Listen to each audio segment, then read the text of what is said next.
I'm Leslie. I'm faculty of the LaSalle College of St. Julian.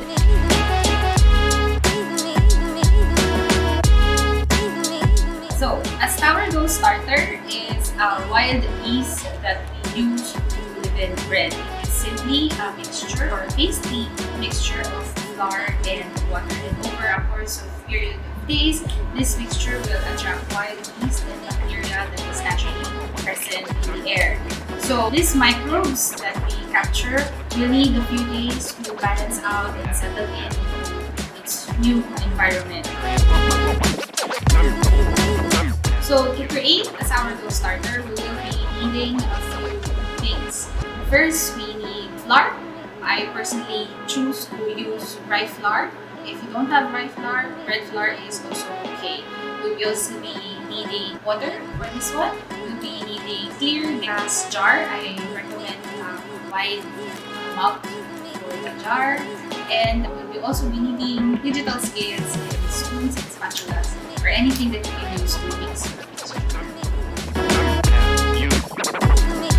So to begin, I like to make a blend of rye flour and bread flour. We need a glass jar. We are simply going to measure equal amounts of flour and water. So in our case, we are going to measure 50 grams of flour and 50 grams of water, equal portions. So after that, we want to mix it using our spatula. Mix it until there's no dry areas or dry parts. So after that, we want to cover it using cheesecloth so that there will be enough air to circulate, but at the same time, we want to keep out some dust particles from going inside. So we want to keep this at dry room temperature for 24 hours. So after 24 hours, it will look something like this. As you can see, there isn't much growth that's happening here. So on the second day, what we would really just do is to open the cheesecloth. As you can see, there's a little bit of discoloration. If you smell it, there isn't really much smell or odor in it.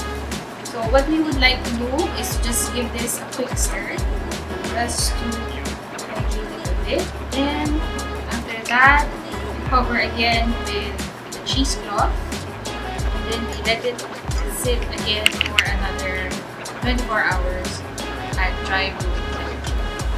On the third day, you may find that there's a significant growth on your sourdough starter. So we basically started somewhere here, and then in a way it's sort of doubled. It's a good sign. That means that we have already captured a little wild yeast in the air.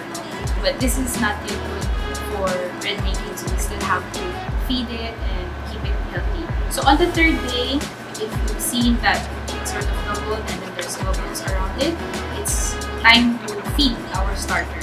So for this part, we feed it twice a day or every 12 hours with, again, equal portions of flour, water, and starter. So I am going to get the fresh bottle. So I suggest that we keep our batch small for practical reasons. So if you can see how alive our starter is now, so bubbles are a good sign. We like bubbles when we are creating starters. So again, we are taking 20 grams of the starter, 20 grams of flour, and another 20 grams of water. So again, we want to mix it. So what we're doing right now is we are feeding our starter because the bacteria that we got from the air, they need to be kept fed so they can stay healthy. Once you've done this, we let this sit for 12 hours, and then second feeding will be another 12 hours, and then we do this for 4 to 5 days. During those days, you will notice that your starter will start to rise and fall, and it's okay. There will be days that your sourdough starter will also develop a distinct smell. Some sourdough starters will also thin out, and it's also okay. All of these is part of the process in making a sourdough starters, because again, we are creating an environment for the wild yeast here in our company. So by day 8 or day 9, your sourdough starter should have captured enough wild yeast in the air and should have a constant rise and fall. It's also important to observe your sourdough starters and record how much time it took your sourdough starter to reach its peak. Once your sourdough starter has developed this form of routine, it's time to create maintenance for your sourdough starter. So maintenance is basically keeping your sourdough starter healthy. This is by feeding them when they basically need to. So different starters are fed different ways. This all depends on the activity of your starter. But what we are really looking for in feeding a sourdough starter is when we feed the sourdough starter. So simply put it, we are only looking for a sourdough starter that has reached its peak. So this is the peak of the sourdough starter. As you can see, I placed a rubber band here as an indicator where our starter started.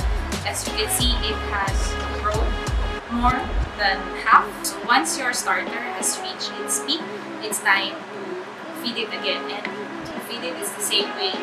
Take out a small portion, feed it again with your flour and water. There are a few ways to control the activity of your sourdough starters. You only adjust their flour and their water feeding. So for example, if you are feeding your sourdough starter with 1:1:1 ratio and you've noticed that your sourdough starter has already reached its peak at around 4 to 5 hours, which is actually fast, you can adjust the feeding to 1:2:2.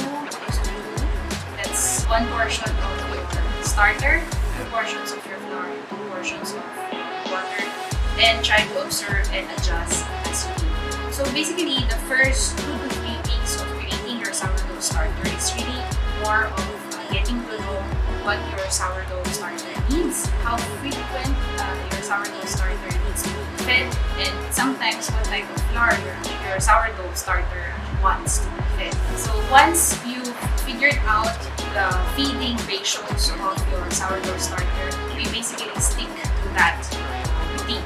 So what if you're not baking bread every day? We can actually keep your sourdough starters, your newly fed, inside the chiller for about 1 to 2 weeks and be fed at least once. Just use it if you're planning to bake for a couple of days, take it out, feed it for a couple of times, and then they're basically ready. You can use them right away. So that's how we make sourdough starters from scratch. Once again, this is Leslie and this is MAFBEX.